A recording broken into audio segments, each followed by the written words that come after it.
There's a feeling some people describe, a sense that something about being here, about being alive in this moment, feels subtly different than it used to, is not worse or better.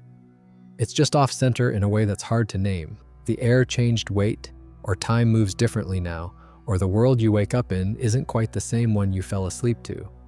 If you felt that, you're not alone. Because right now, across the internet, across communities, across quiet conversations people are having in private, there's a strange consensus building. Something is shifting. People are talking about dimensions, timelines, frequencies, consciousness upgrading from 3D to 4D to 5D. They're describing it like reality itself is bending toward something new. The strange part is that nothing measurable has changed. No scientific instruments have detected a shift in physical reality. No objective threshold has been crossed. And yet the feeling persists, widespread, quiet, and undeniable for those experiencing it. So what's actually happening? This video isn't here to prove that humanity is ascending into a higher dimension. It's also not here to dismiss the people who feel something real is happening. Because maybe the most interesting question isn't whether reality is shifting, but why so many people feel like it is, even when nothing around them seems to confirm it. By the end of this, you won't have certainty, but you might have something better, a way of understanding what you've been feeling that doesn't require you to believe anything cosmic, and doesn't require you to dismiss it either. We're going to explore why humans use mythic language during times of inner change, how perception itself can reshape reality without anything external moving, and why this particular moment in history makes us especially sensitive to shifts we can't yet name. As always, this channel doesn't deal in belief systems or cosmic certainty. We explore, we question, we sit with things that don't have easy answers. And if that sounds like the kind of conversation you'd rather have than be told what to think, consider subscribing. So let's begin with something simple. What if the shift people are sensing isn't happening to the world at all, but in the way reality is being experienced? What if dimensions aren't places we move into, but ways of seeing we've always had access to, and something about this moment is making them visible again?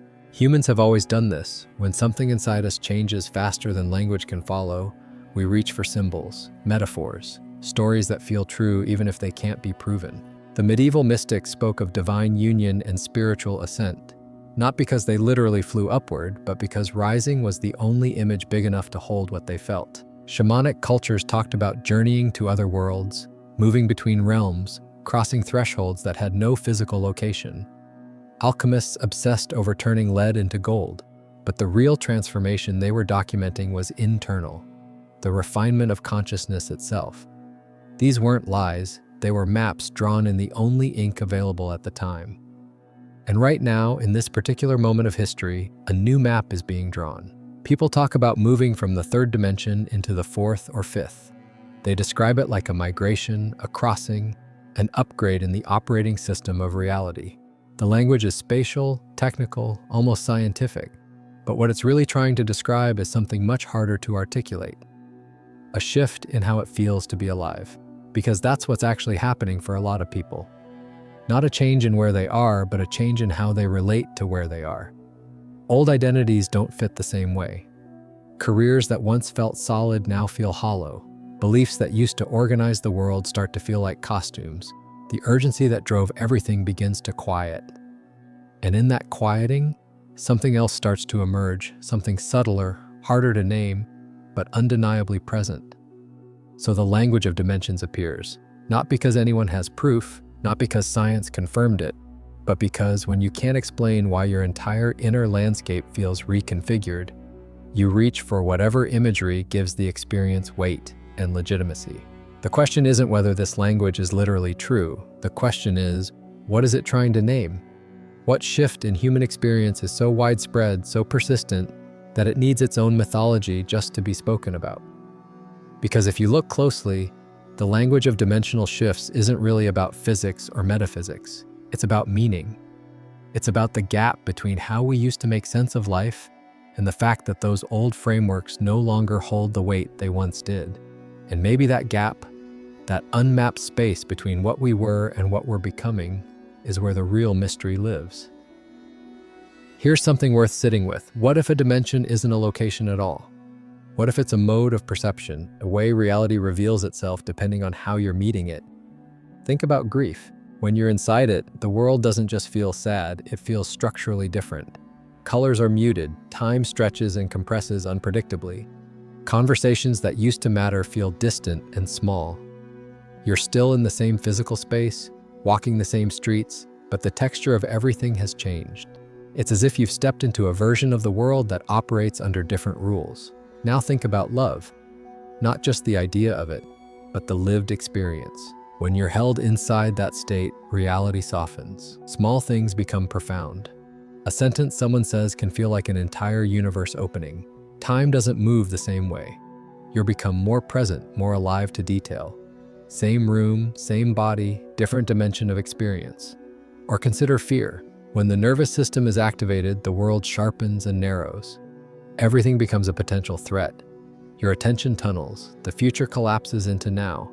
You're hyper-aware and yet somehow less able to see anything beyond survival. The world hasn't changed. Your relationship to it has.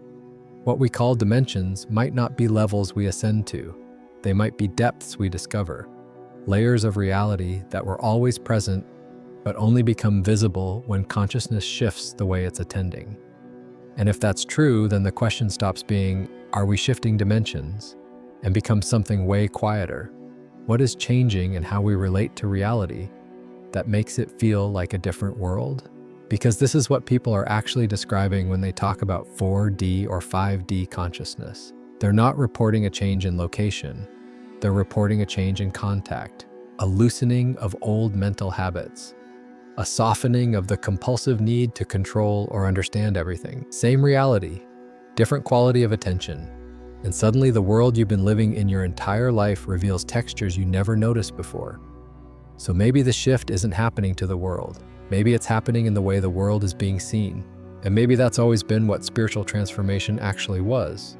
Not an escape from reality, but a deeper intimacy with it. There's something happening beneath all the talk of dimensions and frequencies, something more immediate, more ordinary, and maybe more unsettling. The stories we used to live inside, the ones that told us who we were and what mattered, are losing their grip. Not all at once, not dramatically, but quietly, steadily, like a stage set that's been holding up for years, suddenly showing its seams. Career used to mean something clear. You worked, you climbed, you proved your worth through productivity and titles and the respect of others. And for a long time, that framework held. But now for a lot of people, the center of that story has gone hollow. The effort still happens, but the meaning underneath it feels thinner. Like going through motions that used to feel important and realizing somewhere along the way they stopped mattering in the way they once did. Or identity. We used to know ourselves through fixed categories. Roles, beliefs, affiliations, the groups we belonged to and the ones we opposed. But those boundaries are blurring now. People are less sure where they stand. Less interested in defending positions, more aware that the self they thought was solid is actually fluid, contextual, always shifting depending on who's in the room and what's being asked of them. And then there's the sheer volume of input. Information moves faster than the nervous system was built to process. Every day we're exposed to more perspectives, more crises, more voices, more versions of what's true than any previous generation encountered in a lifetime. The mind doesn't rest. It scrolls, it compares, it tries to hold contradictions that don't resolve. And somewhere in that overload, something inside starts to recalibrate, because the old way of being simply can't sustain itself under that much pressure. So maybe the shift people are sensing isn't mystical at all. Maybe it's adaptive, a natural response to living in a world where the structures that used to organize meaning, work, belief, identity, purpose, are all being questioned at once, where the pace of change has outrun our ability to integrate it, where we're being asked to hold more complexity than the frameworks we inherited were designed to contain. And when those old maps stop working, the mind reaches for new language. It looks for explanations, it tries to name the disorientation. And sometimes the only words big enough to hold it are the ones that sound cosmic, because the change feels that total, even if it's happening quietly, one person at a time in the privacy of their own awareness. Here's what no one talks about. Real transformation is boring. It doesn't announce itself. It doesn't come with signs in the sky or a sudden download of clarity. It happens in the smallest adjustments. The way you respond to a conversation that used to trigger you and this time doesn't. The moment you notice you're no longer performing your own life for an invisible audience.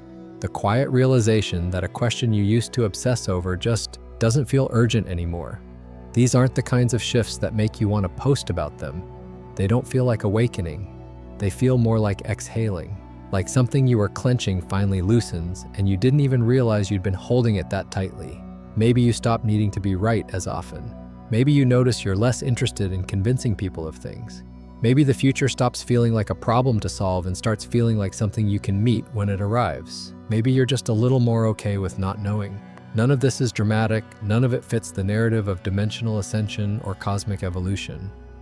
But it might be the most honest version of what's actually shifting. Not reality itself, but the way you're holding it. Not the world, but your relationship to it.